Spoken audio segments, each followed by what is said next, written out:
Hello everyone, welcome to my channel. ಈ ವಿಡಿಯೋದಲ್ಲಿ ನಾನು ತುಂಬಾ ಈಸಿಯಾಗಿ ಚಿಯಾ ಸೀಡ್ಸ್ ಆ್ಯಂಡ್ ಗ್ರೇಪ್ಸ್ನ ಯೂಸ್ ಮಾಡಿ ಕಸ್ಟರ್ಡ್ನ ಮಾಡೋದನ್ನು ಹೇಳ್ಕೊಡ್ತಾ ಇದ್ದೀನಿ.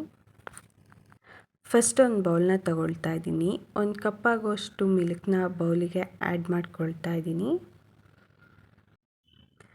ನೆಕ್ಸ್ಟು ಟೇಸ್ಟಿಗೆ 2 ಟೇಬಲ್ ಸ್ಪೂನ್ ಆಗೋಷ್ಟು ಬೆಲ್ಲನ ಆ್ಯಡ್ ಮಾಡ್ಕೊಳ್ತಾ ಇದ್ದೀನಿ. ಬೆಲ್ಲನ ಆ್ಯಡ್ ಮಾಡಿ ನೀಟಾಗಿ ಮಿಕ್ಸ್ ಮಾಡ್ಕೊಳ್ಬೇಕು. ನೆಕ್ಸ್ಟು 1 ಟೇಬಲ್ ಸ್ಪೂನ್ ಆಗೋಷ್ಟು ಹನಿನ ಆ್ಯಡ್ ಮಾಡ್ತಾ ಇದ್ದೀನಿ. ಈಗ 2 ಟೇಬಲ್ ಸ್ಪೂನ್ ಆಗೋಷ್ಟು ಚಿಯಾ ಸೀಡ್ಸ್ನ ಆ್ಯಡ್ ಮಾಡಿ ನೀಟಾಗಿ ಮಿಕ್ಸ್ ಮಾಡ್ಕೊಳ್ಬೇಕು.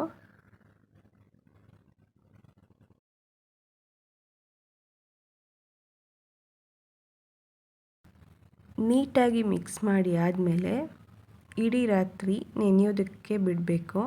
ಈಗ ಒಂದು ಪ್ಲೇಟ್ನ ಮುಚ್ಚಿ ಓವರ್ನೈಟ್ ಬಿಡ್ತಾಯಿದ್ದೀನಿ. ಈಗ ಓವರ್ನೈಟ್ ನೆನೆಸಿದ್ದೀನಿ.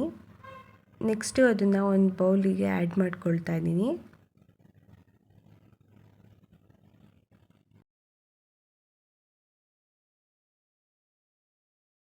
ಈಗ ಕಟ್ ಮಾಡಿ ಇಟ್ಕೊಂಡಿರೋ ಗ್ರೇಪ್ಸ್ಗಳನ್ನ ಆ್ಯಡ್ ಮಾಡ್ಕೊಳ್ತಾ ಇದ್ದೀನಿ.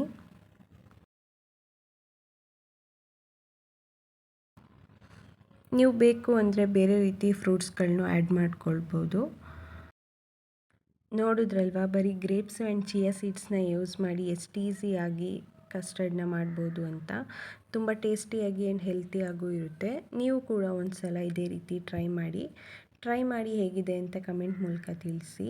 ಆ್ಯಂಡ್ ಈ ವಿಡಿಯೋ ಇಷ್ಟ ಆಗಿದ್ದರೆ ಪ್ಲೀಸ್ ಲೈಕ್ ಮಾಡಿ, ಶೇರ್ ಮಾಡಿ ಆ್ಯಂಡ್ ಸಬ್ಸ್ಕ್ರೈಬ್ ಮಾಡಿ ಅಂತ ಹೇಳ್ತಾ ಈ ವಿಡಿಯೋನ ಇಲ್ಲಿಗೆ ಕಂಪ್ಲೀಟ್ ಮಾಡ್ತಾ ಇದ್ದೀನಿ.